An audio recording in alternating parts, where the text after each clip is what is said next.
안녕하세요. 김성길 목사와 함께하는 사람 이야기 제2단원의 G7 과정입니다. 전 시간에 이어서 이 시간 12-2회가 되겠습니다. 페이지로는 213페이지입니다. 여기서부터는 6가지 SQ 재능의 중요 부분만 다시 한번 간략간략 복습을 합니다.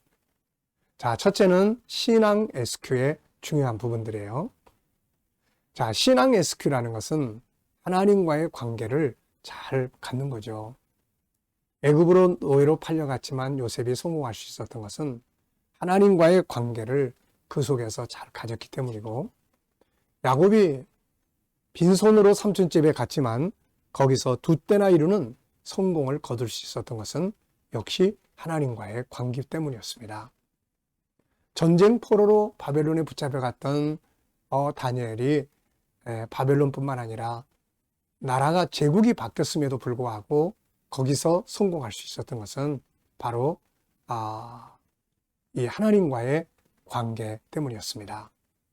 신앙 SQ는 모든 것의 출발점입니다.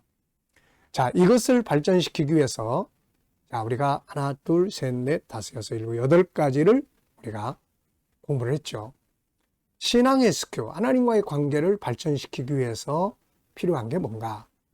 우선은 첫째, 중요성 인식과 하나님과의 영적 발전을 위해서 시간을 투자하는 거죠.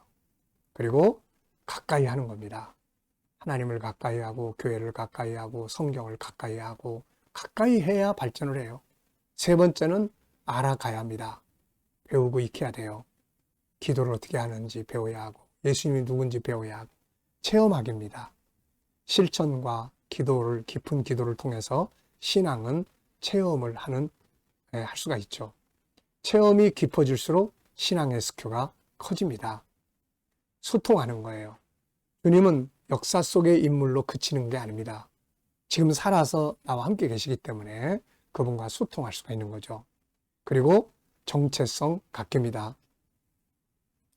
정체성. 네. 올바른 자기 신앙인으로서의 자기 정체성. 난 하나님의 사람이야. 난 천국인이야. 스스로를 난 크리스찬이야. 이런 신앙인의 정체성을 가질 때 SQ가 성장합니다. 그리고 이제는 신앙을 살아가는 거죠. 신앙을 아는 것으로 그치지 않고 신앙을 살아갈 때 신앙은 삶의 현장에서 능력을 발휘합니다. 그리고 피드백 정리해 보는 거죠. 내가 말씀을 가까이 했더니 어떤 결과가 왔다. 내가 오늘 기도 시간을 조금 더 가졌더니 어떤 결과가 왔다. 이렇게 8가지. 하나, 둘, 셋, 넷, 다섯, 여섯, 일곱, 8가지를 통해서 우리의 신앙이 SQ가 성장하게 됩니다. 자, 신앙 SQ가 이렇게 성장하고 발전하면 어떤 결과들이 올까요? 먼저 구원을 받죠. 올바른 가치관이 형성됩니다. 평안하고 담대하고 자신감이 생깁니다. 희생하고 봉사하고 사랑할 줄 아는 사람이 되죠. 진실하고 정직하고 성실하게 됩니다. 지혜가 있고 창의력이 풍성해집니다. 무엇보다도 기적의 역사가 만들어지죠. 그리고 사람들에게 인정을 받고 신뢰를 받고 정말 신앙인이 신앙인답게 살 때 신뢰를 얻습니다. 그리고 리더십을 가지게 되고 하나님께 영광이 되고 나에게 승리가 오게 됩니다.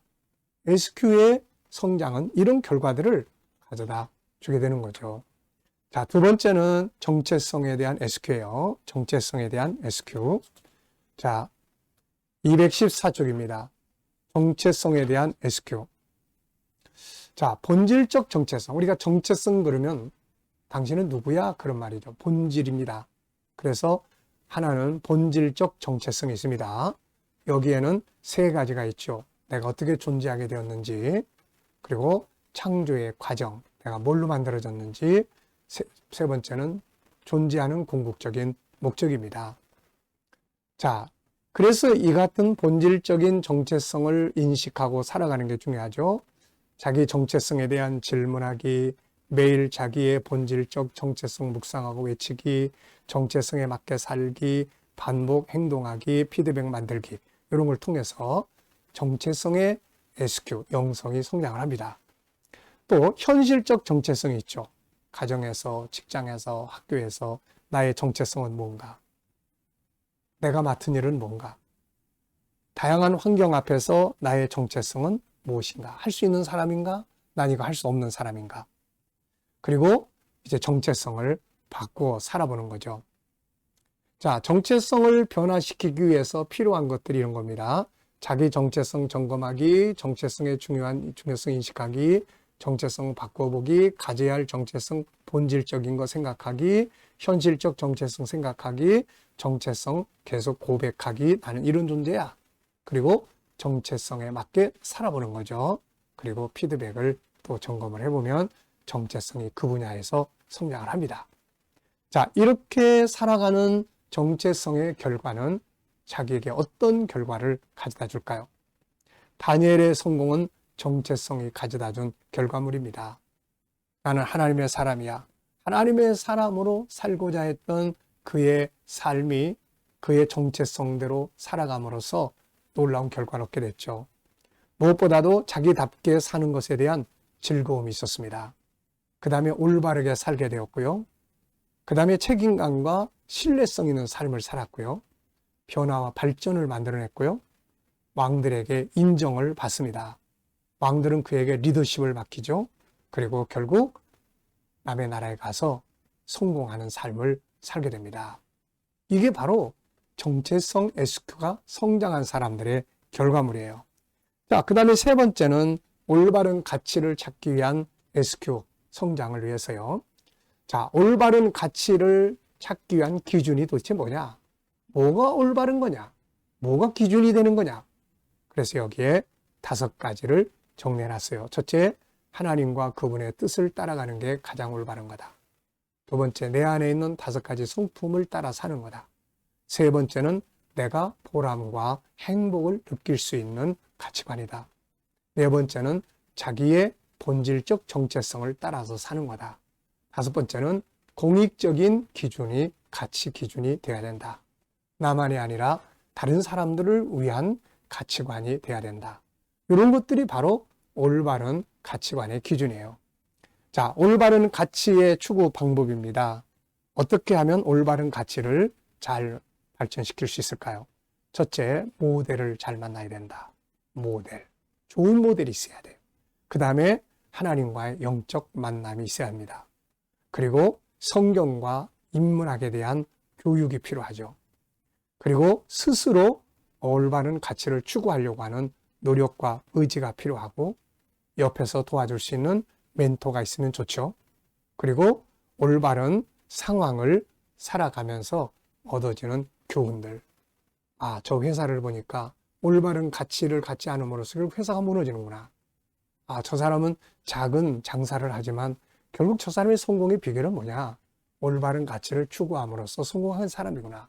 이런 것들을 우리 주변에서 보고 듣고 배울 수 있는 거죠. 자, 올바른 가치를 살아가는 방법. 우선 질문해야 돼요. 이대로 가도 괜찮은가? 가치 정립을 해야 됩니다. 올바른 가치가 기준이 뭔지 5가지 이야기했죠. 의지를 가져야 됩니다. 난 이렇게 살아야 돼. 이게 가장 행복한 거야. 그리고 말하고 외치는 거죠. 현장에서 실천해 보는 거예요.